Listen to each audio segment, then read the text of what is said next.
আইনা যিমানেই ধুনীয়া নহওক ভাগিলে তাৰ টুকুৰাই হাত কাটিবই। সম্পৰ্কবোৰ যিমানেই মধুৰ নহওক কিয় এটা মিছা কথাই সকলো থান বান কৰি দিবই। সন্ধ্যা আৰু অভিমন্যুৰ ক্ষেত্ৰতো যেন একেটাই হৈছিল। অভিমন্যুৱে ফোনত কোৱা এটা শব্দই বেজীৰ দৰে বিন্ধিছিল সন্ধ্যাক। অভিমন্যুৰ কোনোবা প্ৰেমিকা আছে, এটা সম্পৰ্কত সোমাই আছে সি। তাৰ পাছতো সন্ধ্যাৰ লগত ইমান ঘনিষ্ঠতা কিয়? ঠিক আছে, এবাৰৰ বাবে বাৰু তাই মানিয়ে ল'লে সেয়া বন্ধুত্ব বুলি, কিন্তু সকলোৱে জোকাৰিলেও সি মনে মনে কিয় থাকে?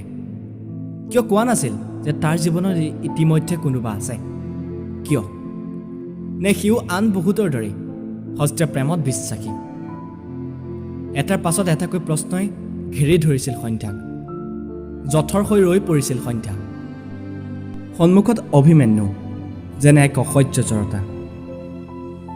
এটা বেয়া সপোন দেখি সপোনতে হাত ভৰি লৰচৰ কৰিব নোৱাৰাৰ দৰে যে অৱস্থা হয়, ঠিক তেনেকুৱা অৱস্থাই যেন হৈছিল তাৰ। তথাপি এবাৰত এখোজ আগুৱাই গৈছিল সি। সন্ধ্যা আধা পোটাকৈ ওলাইছিল মাতটো।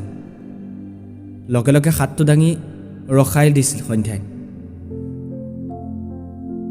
দুখোজ পিছুৱাই গৈছিল তাই। ৰঙা হৈ থকা তাইৰ চকুজুৰিত আজি আকৌলোৱা অভিমান নাই, আছে মাথো প্ৰচণ্ড ঘৃণা। অভিমন্যুৱে ভয় কৰে এইযোৰ চকুলৈ।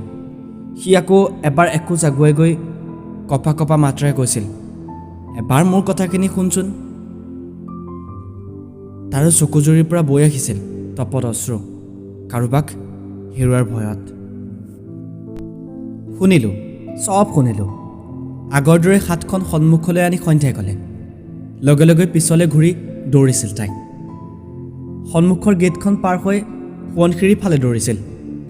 গোটেই পৃথিৱীখন যেন আজি এটা প্ৰকাণ্ড দৈত্য হৈ খেদি আহিছে সন্ধ্যাক। সোৱণশিৰিৰ চেনেহীকোলাত অলপ জিৰণি লাগে তাইক। সন্ধ্যা, গা জোৰেৰে চিঞৰি উঠিছিল অভিমন্যুৱে। তেতিয়ালৈ তাই বহুদূৰ পাইছিলগৈ। আগবাঢ়ি আহিব লৈছিল সি তাইৰ পিছে পিছে। তেনেতে হঠাৎ কেবিআৰত থকা পাটকাৰী গোটেই ল'ৰাবোৰে সেইখিনি পাইছিল সি। কোনোবাই দাঙি লৈছিল অভিমন্যুক। চিঞৰি আছিল সকলোৱে। পাটকাই, সোৱণশিৰি জয়গানৰ ধ্বনিৰে কেম্পাছ কঁপি থকাৰ অৱস্থাটো অভিমন্যু মাত্ৰ শিল হৈ গৈ আছিল। আজি তাৰ এই আটাইতকৈ সুখৰ সময়খিনিও যেন কাৰোবাৰ গ্ৰহণ লাগিছিল। হোষ্টেলত সকলোৰে উৎপাত, কি সোৱণশিৰি কি পাটকাই। কোনোবাই যদি ঢোল লৈ নাচিছে, কোনোবাই আকৌ চিঞৰিছে। দুয়োখন হোষ্টেলৰ ভিতৰত মাত্ৰ দুজনেই হয়তো নিথৰ হৈ ৰৈছিল। অভিমন্যুৱে ভিৰৰ মাজতো শূন্য হৈ গৈছিল আৰু সন্ধ্যাৰ শীতানৰ গাৰো চকু পানীৰে তিয়াইছিল। আঘাত সদায় তাৰ পৰাই জন্মে, য'ত বিশ্বাস অটলভাৱে থাকে। অভিমন্যুৰ এই আঘাতত যেন ধাৰাসায়ী হৈ ৰৈছিল সন্ধ্যা।